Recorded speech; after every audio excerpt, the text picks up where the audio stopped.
I am feeling better now. If you have noticed or hindi ko alam kung na-mention ko last time na I was sick that time and pinilit ko lang talaga ma-start yung podcast na yun kasi gusto ko, pagkabalik ko is I would offer something new. And speaking of pagkabalik or comeback, well, comeback alam mo naman kung sino talaga. Pero this podcast, I'll be talking about how to get yourself back. And yeah, hindi naman siya ganun kabuji talaga na parang feeling mo nawala ka talaga. Pero ganun nga eh. Yun yung point ng podcast na to, yung topic to. Dun siya iikot na how to get yourself back after feeling lost or after, experiencing series of burnout and phases of burnout season, ganyan. So, there, before we start, I just want to put a disclaimer here or I just want to have a disclaimer, disclaimer here kasi I might trigger something inside you and we don't want that to happen. As much as possible, I'm gonna try my best to mention things in a gentle way. So, yeah. Ayun, as what I have mentioned, sabi ko nga na parang feeling ko I was lost for a while. Yeah, I was lost for a while and meron na rin ako mga experiences before na feeling ko talaga ever since 2019 some past versions of me no longer exist right now, and that's fine. We have to embrace changes in our lives in order for us to grow kasi I truly believe na we have to let go of things in order for us to grow. But going back to the main topic, which is getting yourself back, feeling ko ang pinaka-main na masasabi ko or masashare ko sa inyo or piece of advice that I can share to you guys is how to get back on track or how to get yourself back is step back. Alam mo yun, parang ironic pakinggan, no? Na parang wordplay siya. How to get yourself back. In order for you to get yourself back, you have to step back. Gets nyo ba? Na kasi parang malaking reason or main factor sa akin as individual na feeling ko kaya ako nalulos or feeling ko na, ayun, parang feeling ko lost ako for a while or yeah, parang hindi ko na alam kung gusto ko pa ba yung ginagawa ko, ganyan. Kung ano pa ba yung gagawin ko, kung bakit wala na akong energy to do things that I used to love or I love doing deep inside. Gusto ko naman yung ginagawa ko, even YouTube, pagsayaw, ganyan, paggawa ng mga contents or everything, ganyan. Feel ko main factor nun is yun nga, yung burnout. And I know for sure na mahirap bumalik kapag na-experience mo yung burnout. And yung burnout, hindi lang siya day, weeks, months. It could last years. Ayun nga, sabi ko, na-mention ko na 2019, parang feel ko ever since then, na burnout ako or something inside me, piece of me, no longer exists na nga since then. But that's fine. Pero yun nga, na feeling ko, yun yung pinakamalaking factor kung bakit nahihirapan din tayo or nafe-feel lost tayo kasi nauubos tayo, nababurnout tayo. And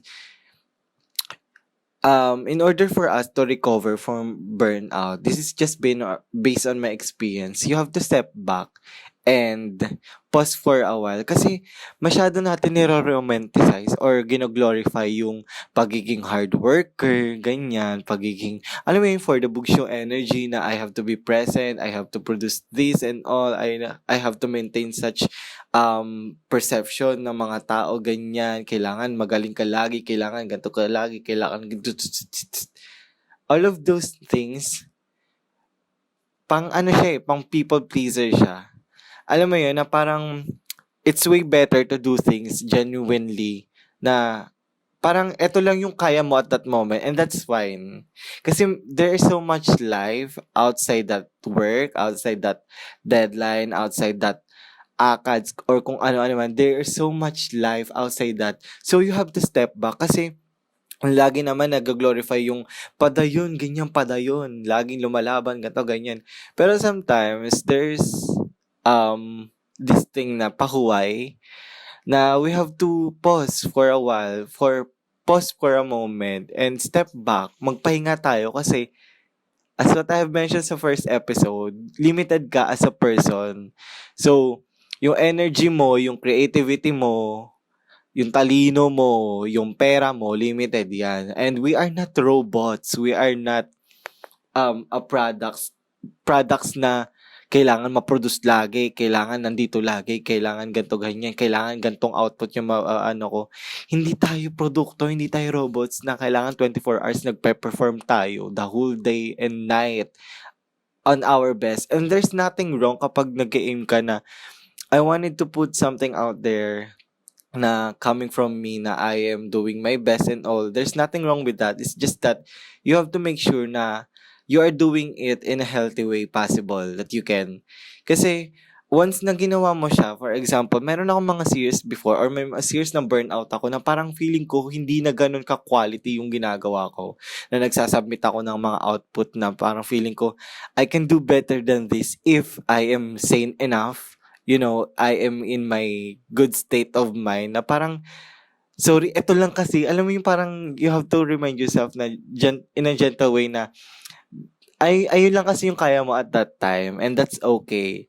Kasi minsan kapag pinipilit natin alam mo kailangan ko matapos to within this day and all, nako-compromise yung quality ng ginagawa mo, nako-compromise yung kung sino ka as a person in general. Kasi once na pinipilit mo i-present yung sarili mo, yung burnout self mo, na parang ang destructive din niya in a way na nakikita ng mga tao yung tsakang version ng sarili mo. Gets nyo ba? Na parang hindi naman sa sinasabi ko na kailangan mo i-conceal yung sarili mo na ito yung nararamdaman mo. But it's just that for me as a person, parang feeling ko it's way better to present something that is your better self na parang ayoko din makaapekto ng ibang tao kaya nga I tend to isolate myself or that's just my way of coping with things na I'd rather deal things on my own and hindi ko na madamay yung mga taong pwede ko madamay kesa yung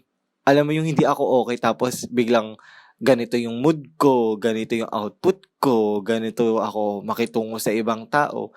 It's way better to isolate myself. Ito lang, this is just my personal take and this is just my personal coping mechanism na I'd rather isolate myself or cope with things alone than presenting myself na hindi pala ako okay kasi nga naniniwala din ako or agree, 'di ba sabi nga nila love people, hurt people, hurt people. So make sure ko sa sarili ko na kapag pinesent ko yung sarili ko in front of a lot of people na okay ako, na I am doing better or I am doing fine. Kasi ayoko naman yung destructive ka na nakaapekto ka na, alam mo yun, nakakasakit ka ng ibang tao. Kasi nga, di ba, naniniwala din ako, puro naniniwala na lang, ginawang pageant na lang talaga to. Oo. Tag dito, you can pour from an empty cup nga, sabi nila. So, kung hindi ka rin at peace sa sarili mo, na parang wala kang peace sa sarili mo, nakakaapekto ka rin ng ibang peace ng ibang tao. If you are at war of yourself, we cannot expect something peaceful from you. Parang ganon. So, another thing, kung bakit ko gustong to, kasi in this season, na patapos na yung year, I know for sure na may mga season tayo ng burnout, ganyan, na we have to acknowledge that. Kasi nga, hard worker tayo, ganito, ganyan. But sometimes, we need to pause for a while. Pahinga, step back, and relax. And, main thing, it will all boils down to this point na how to get yourself back. Aalamin mo kung sino ka talaga. Aalamin mo kung ano yung reason kung bakit ginagawa mo yung mga bagay na to. Kasi if you know yourself that well, if you know who you really are, it's way easier for you to get yourself back. But at the same time, you have to unlearn to learn.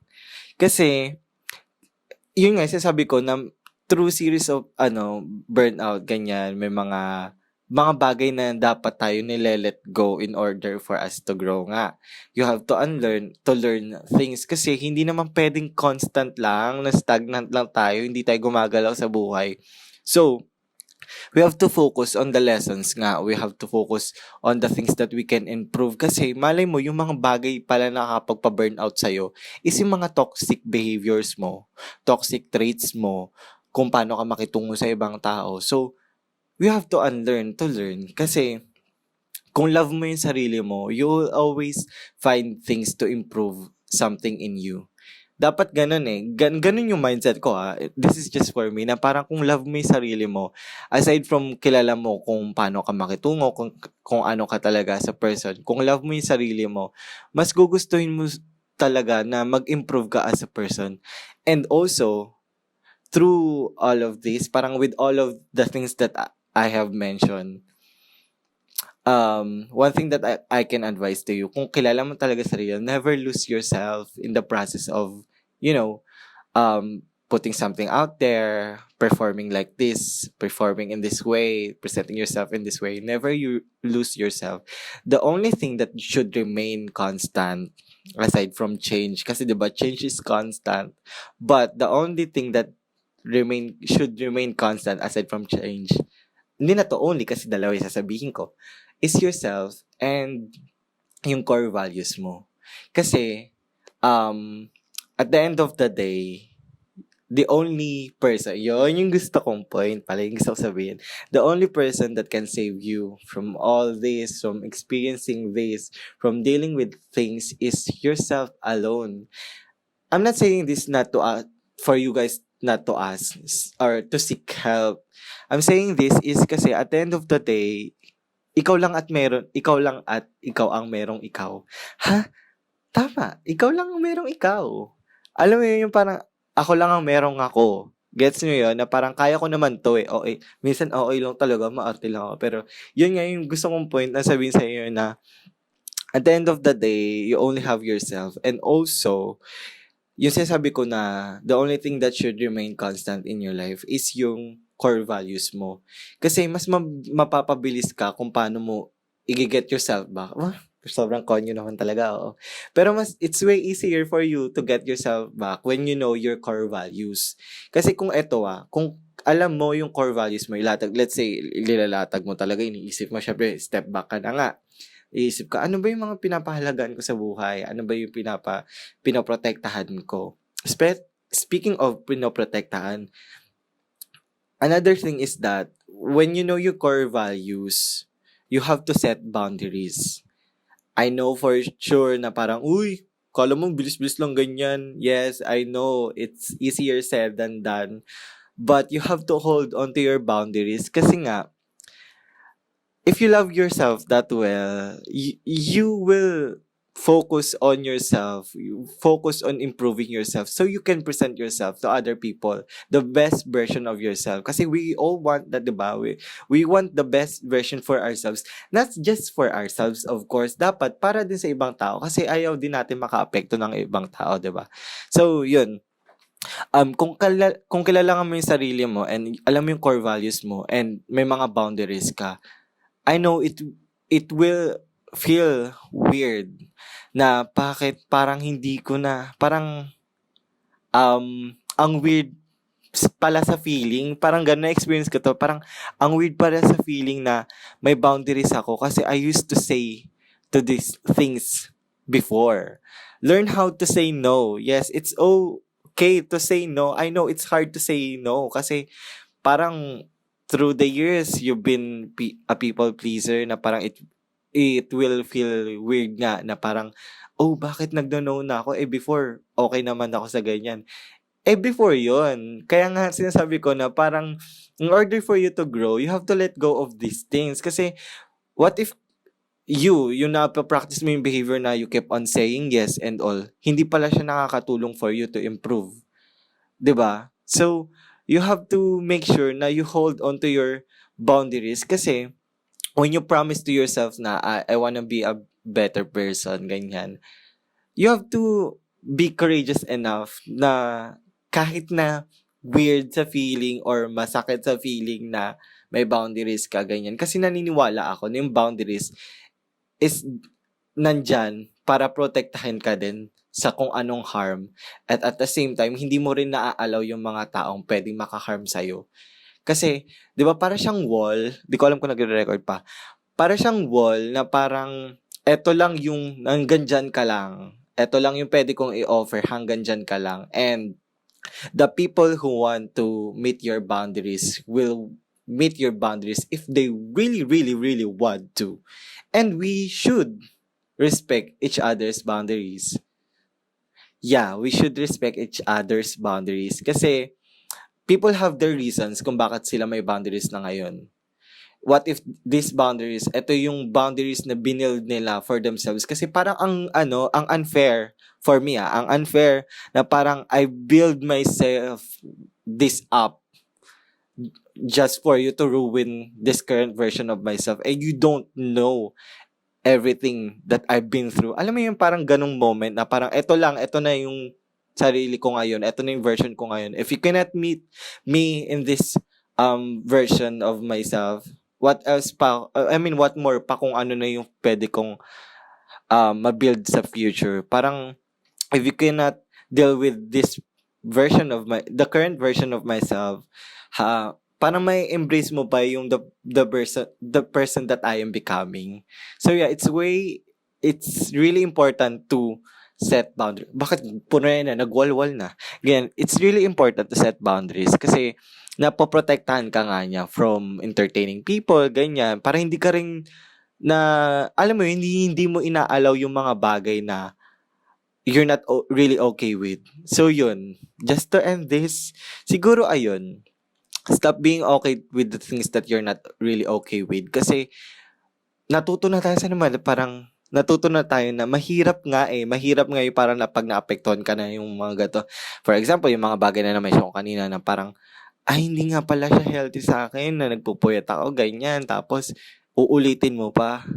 'Di ba? So yeah, ayun, another thing to consider is do not repeat the same mistakes. Kasi ang hirap bumalik, para siyang cycle na parang, sige, na-burnout ka.